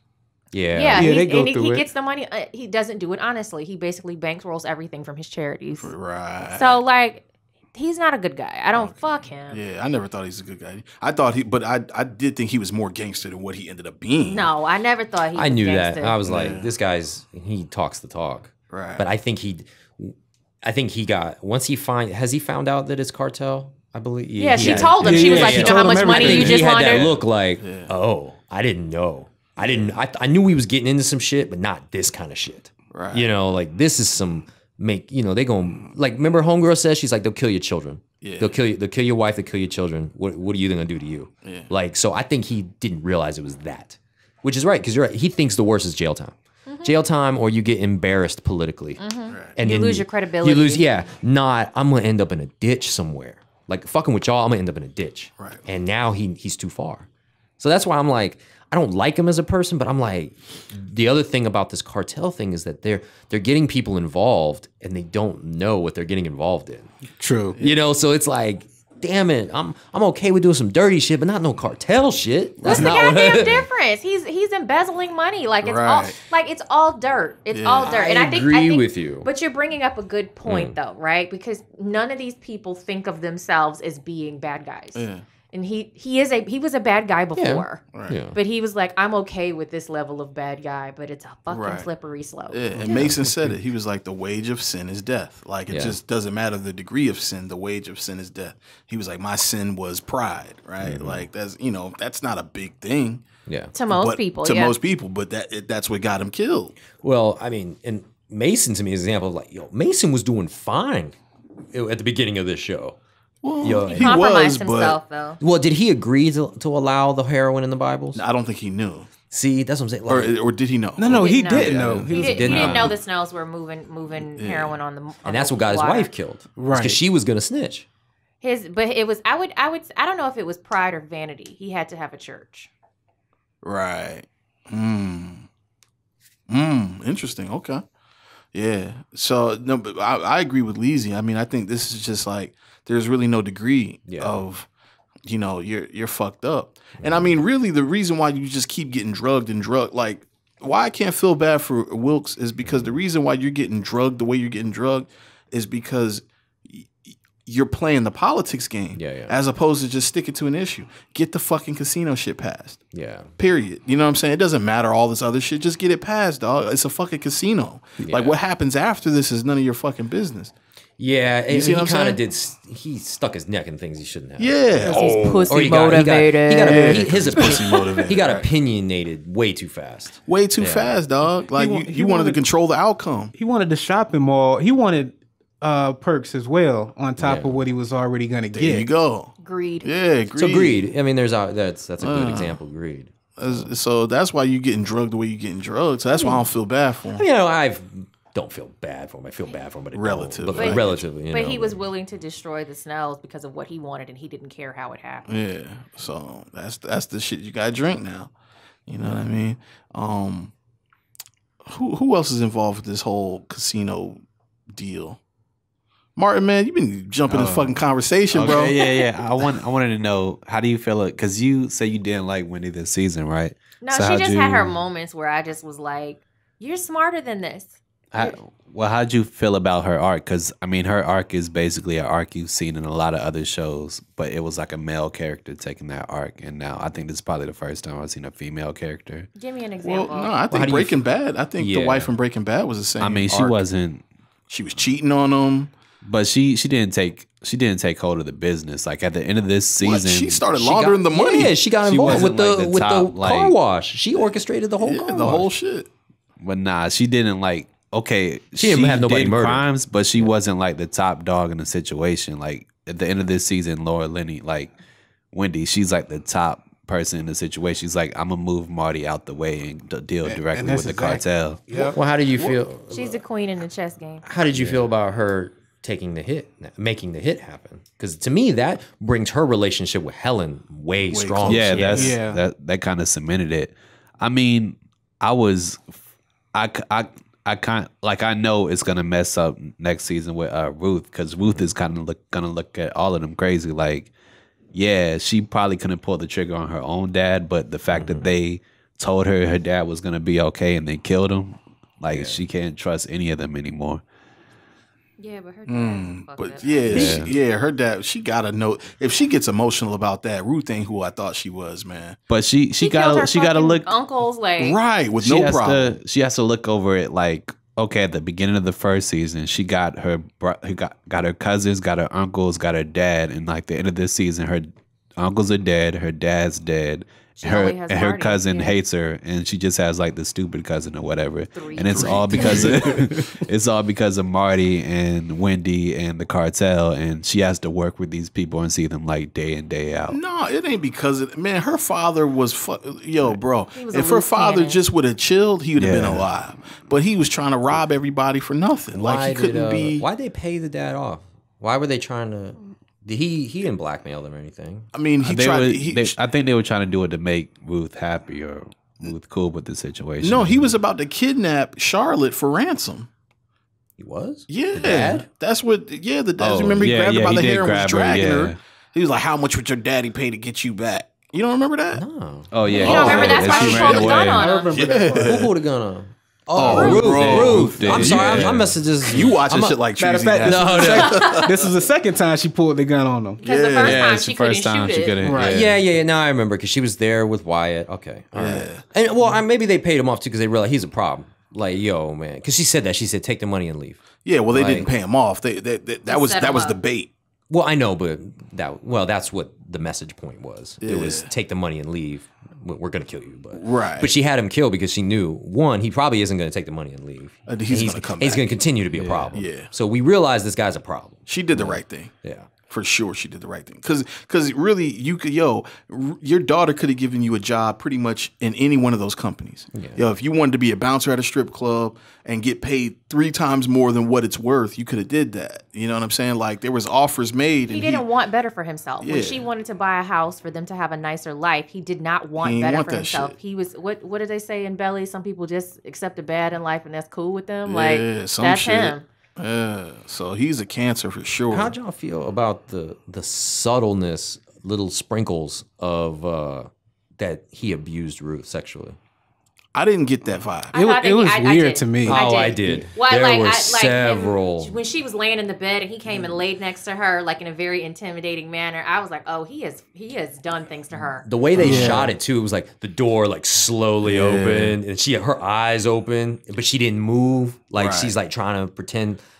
It was very subtle, and so I think it's subtle enough that we're allowed to think what we want to say. That's because I was kind of on that wave too, and then he laid next to her, but then there was no action that followed it up, like no like tap on her thigh, or there was no. So that's what made me was like, all right. That I think the writers are saying you can think what you want to think. Go. It's so subtle that it's like go have fun with that. This is uncomfortable, and you can make sense of your discomfort. Because there was before that scene, there was the scene when he just got back, and it was during the day, and he was at one end of the trailer, and he goes, "Come over here." I do, and she kind of hesitated, and he gave her just a hug. But it was weird. It was uncomfortable, and I think, and even the kiss at the end is like, that weirded me out completely because I'm like, people do this? I mean, lets you he know definitely it's- was yeah. a physically abusing her. Whether or not he was sexually abusing her, is up to your imagination. But I just the way that they interacted, It was made me it was squirm. done on Uncomfortable, purpose. yeah. It was definitely done on purpose. So that might be one of those bits that come up in season 3. But I think, from the Steven Spielberg school of thought too, like the thing that you don't see, like the monster you can't see, you imagine to be so much scarier than when someone shows it to you. So, I think that's what the discomfort is. We're gonna make you uncomfortable, and your imagination can create whatever monster it wants. Right, it'll make up the difference. Yeah, I can agree there. What else? What else important happened in season 2, or just in this entire story?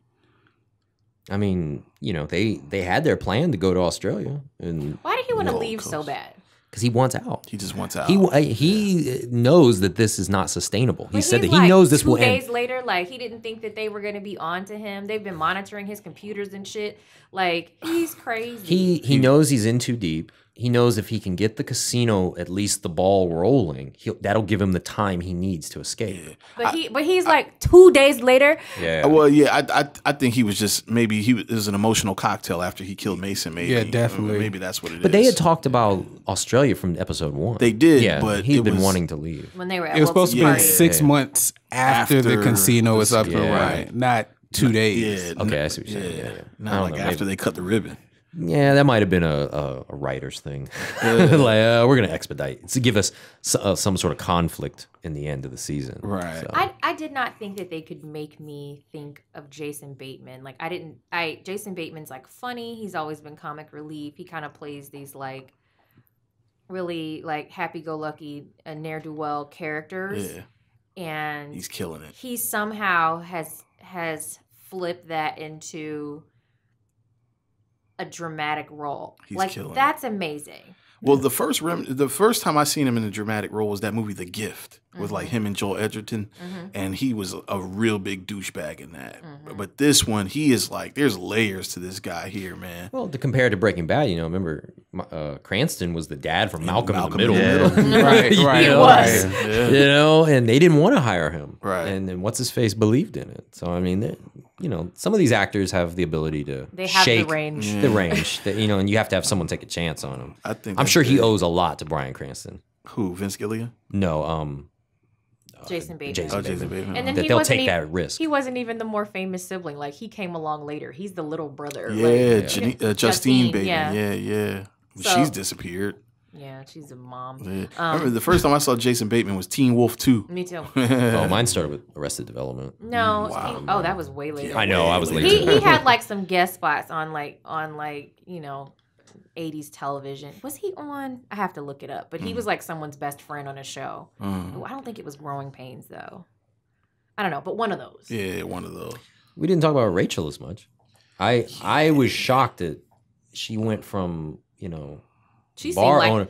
she seemed like the normal one. When they showed her a junkie, I was like, "What the fuck? Where'd that come from?" Same. Like, I didn't Wow. see that. I didn't see that coming. And even when they revealed it in episode 2, I was like, "That's Rachel." I just didn't see that coming. What are you talking about? Because they didn't. She was bring at the her back to party when they revealed where she was and that she Before was she now. got we the just DUI we just or thought whatever. that she had stolen. Yeah, and then I knew she was gonna come back, but Right. a junkie. I was like, oh, money definitely turned you out real quick. I guess. Right. So Yeah, I mean, Rach. I mean, obviously, I don't think we've seen the last of her. For whatever reason, I feel like she's gonna make her way back into the story from maybe she never got on the plane. my money's actually no. I think she's gone. You think she's done? Yeah, because I mean, she got her money. She's got her clean exit. That's true. But I She think has she doesn't have feds on her no more. I think she has real feelings for Marty, though. Yeah, that's the one factor that could bring her back. That threw me off a bit. 'Cause Yeah. I didn't see that. I don't even know how that even came about. When That was too tidy though. I didn't like how she reappeared and they were magically like, oh, okay. Yeah. That was Send she's you- here for a reason. Right. And it's not the retarded kid.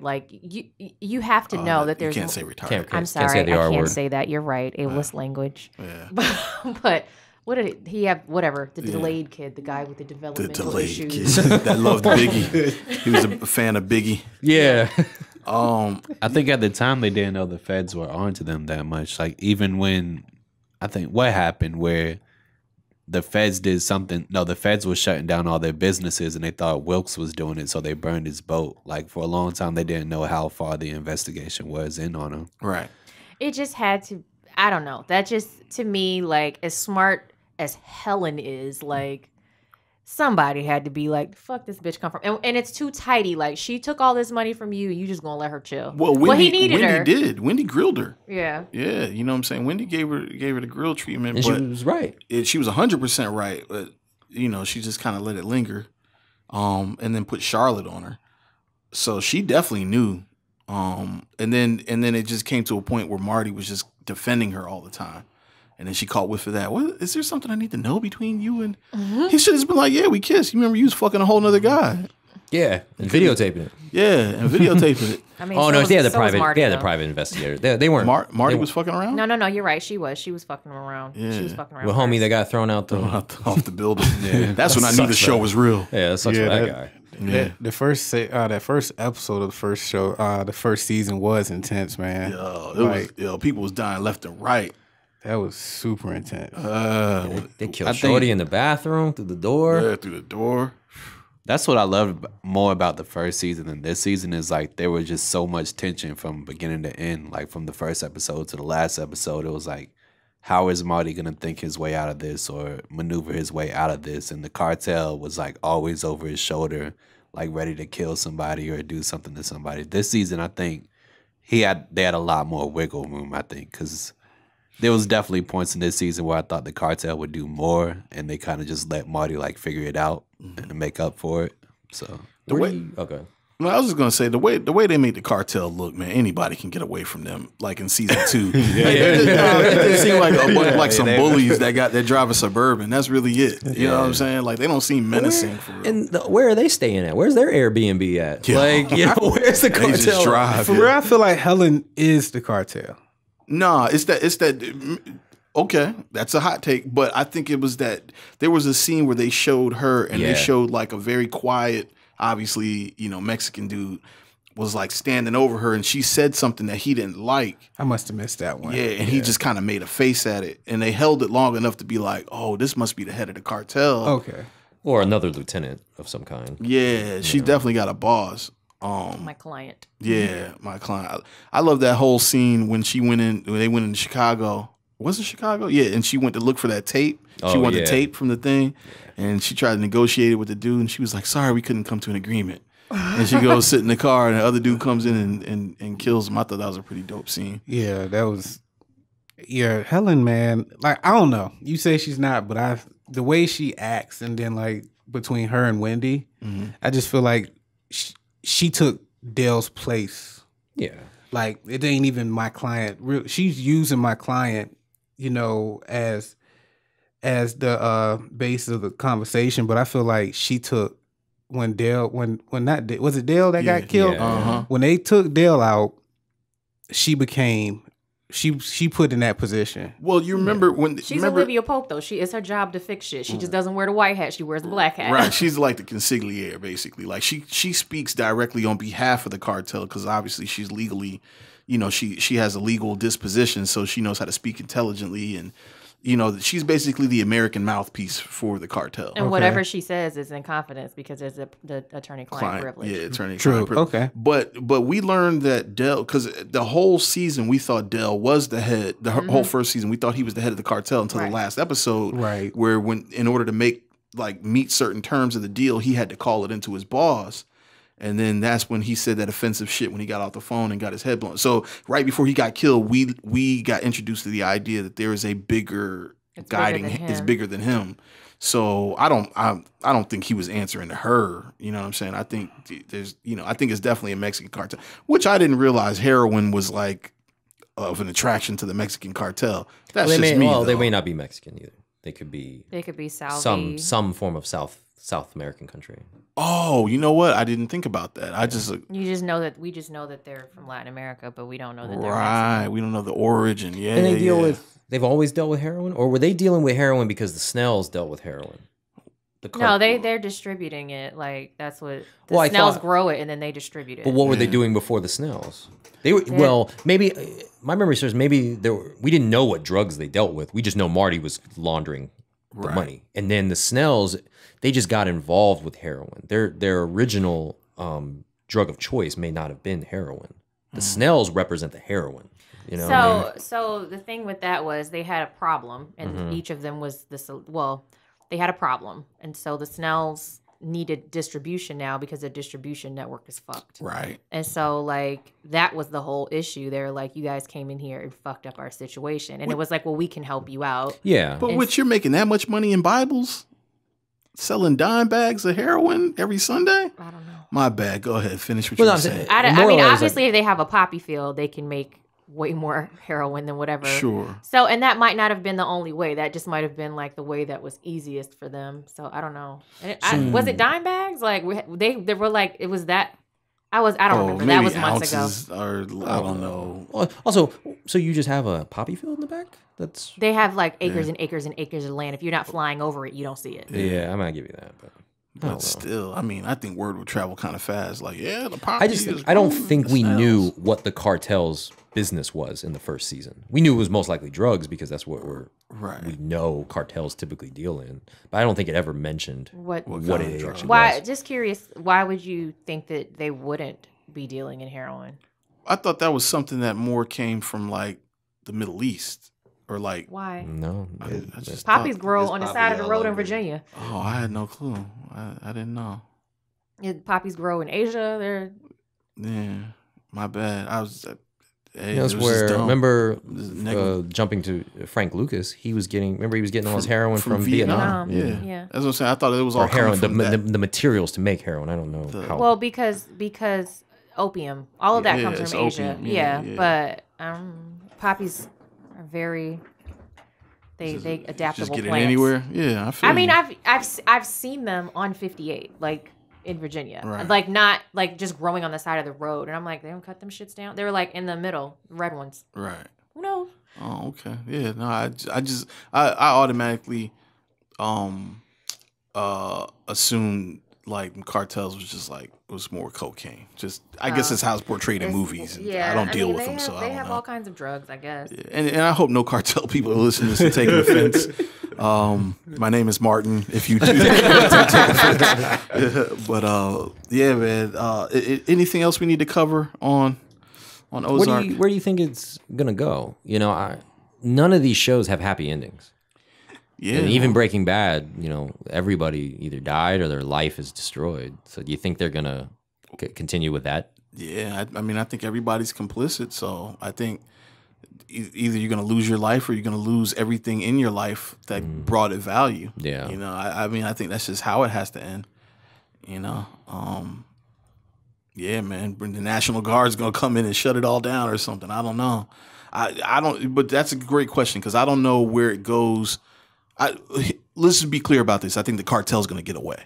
I think that's. They always do. That's how that happens. It's like the cartel's going to. Whether or not Marty gets away. Yeah. I think we're invested in Marty getting away. I'd like to see Marty have a happy ending at this point because, like, shit just going wrong for him at every turn. It would be different to see that because, I mean, even, you know, Breaking Bad, they didn't get away. I mean, a lot of these shows, the main character just ends up dying. And the catalyst for the situation is not even his fault. Like, he didn't know his partner was skimming. Yeah, that's the fuck. But he knew what he was getting involved in. Yeah, he knew that. But like the thing that made his life in danger when he had such a problem was that. Like so.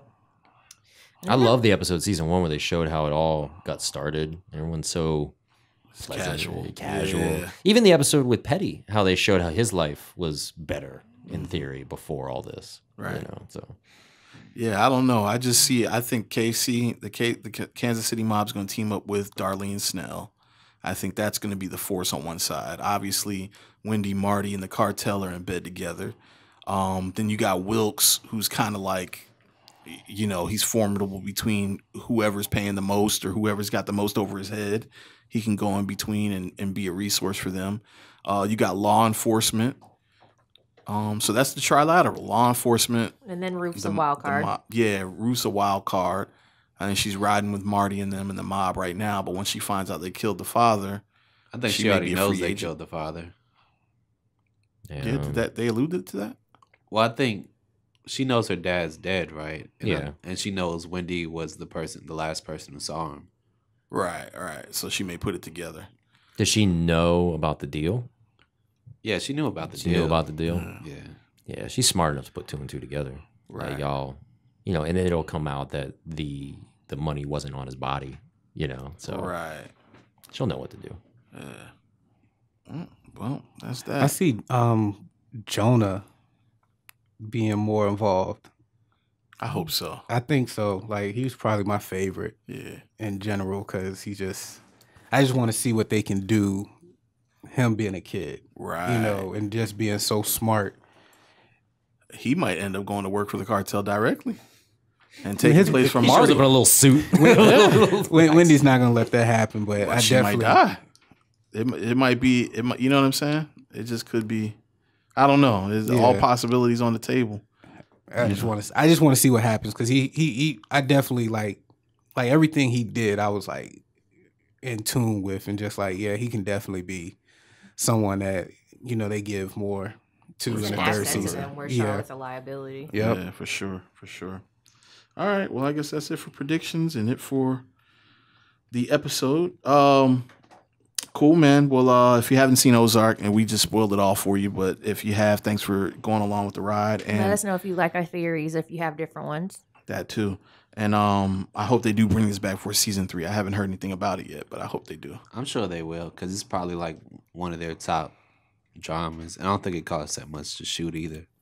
Man, I thought the same thing about Bloodline, man. A friend of mine let me know they shot the office scenes, you know, in his fancy office, in his office building. Oh, word. Yeah, it's in Atlanta. Shout outs to my friend who let me know that. Oh, Wow, that's really dope. Yeah. He says my friend ironically works in finance. Yeah.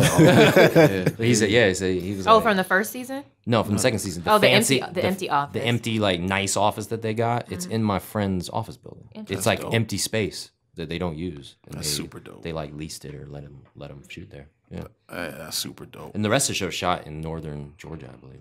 Yeah, like Lawrenceville and areas That's like that. amazing. Yeah. Like And they just do the aerials over the Ozarks. If that, because I don't know what the Ozarks look like. I'm sure the people in the Ozarks know what the Ozarks Hey, look, look like. if Tom Cruise can be on the James River Bridge and in DC in 20 minutes, Yo. anything Nah, is same thing with the following. They're in Norfolk and there's all these fucking hills. I'm like, where are you? Yeah. hold on, the following was shot in Norfolk. No, it was set in Norfolk Really? in the first season in the beginning. I gotta go back and watch that. Yeah. Yo, that Amazon Prime movie I was telling y'all about with Lawrence Fishburne, Bryan Cranston, and the flag joint. and who from 40-Year-Old Virgin? What's his name? Carell. Yeah, Steve Carell. Carell. That was supposed to be in Virginia. The opening scene was him walking on the highway, and there was a Tidewater Drive sign. That's funny. And then he went. I was like, Nah. I was like, this can't be like Norfolk Tidewater Do Drive. you remember in Deep Impact when they fled at the end to the hills to avoid the tidal wave? And there's a sign that says Virginia Beach beaches like 20 miles. Wow. And they get on top they're of on a hills. mountain, like a mini mountain. I'm like, yo, there ain't no geographically mountain. incorrect, bro. Mount Trashmore. Yeah, Mount Trashmore is the closest. Yeah. Yeah, y'all got y'all motherfucking location scouts got to do better, man. Come Y'all- Donnie Visit Darko us. too. Visit Donnie us if Darko, you they're want. supposed to be in Middlesex County, Virginia. And I'm like, these people there's no cliffs Right. overlooking Middlesex County. There's no neighborhoods that look like this. It's just cows and mud and land. But well, with him though, with that was the guy who wrote and directed Donnie Darko's. He's from Midlothian, Mm-hmm. so what's his name? Richard. I forget, but anyway, he was paying homage. I would imagine there. Walking Dead, it takes place in Alexandria, and it looks like the rolling hills of Kansas. Like, yo, come on, man, y'all, They're in y'all- Georgia. They're all in Georgia. Please Everybody's in Georgia. Visit us once. Yeah. Just visit us once. I don't know what y'all think Virginia is, but it ain't that. Yo. That's my favorite too. In the box, like they're supposed to be in NASA. Hampton, and they're all talking like this. Yeah. And I'm like, you what? Like, They're at yeah. Langley, and I'm like, okay. Yeah, like, yo, tighten up, man. You from here, bro. Richard Kelly. You from here, Richard Kelly, man. You know what's up. Don't talk like that, yo. Shout out to Pharrell for making sure they had the right accent and Hidden Figures. I agree. Yep. But yeah, man, so location scouts, get on your job a little bit better. And that's it. That's it for us guys, man. Follow us again on the gram, on Instagram at Kinda Movie Critics, and on Twitter at Kinda Movie Crits. Philly, man, thank you for enjoying. Oh, I appreciate it, man. It was a Where can pleasure. people find you? At DJ Phillie 04, that's spelled PHILLIE 04 on all social media platforms. And yeah, that's where Oh, and I do a radio show on Sunday evenings, 6 to 8 p.m. on Hot 91. You can find that online. Download TuneIn Radio app, search for Hot 91. You listen to me there. Eastern time. Oh yeah, Eastern Standard Time. Yes, I forgot this is worldwide. Yeah, but we global. Check the stats, bro. Look, I appreciate it though. Got for listeners real. in Brazil. Shout out to y'all. We do. It might be a few. It might 2 or 3, but they out there. Yeah, man. And let me just clarify. I just said thank you for enjoying. I don't even know what the fuck that meant. I'm sorry. Thank you for joining us. That's what I was trying to say. So anyway, man, that's it. And remember, we call ourselves kind of movie critics because we kind of are. We're kind of not. We're just a bunch of people that like to watch movies and TV shows. This has been an On Air Network production.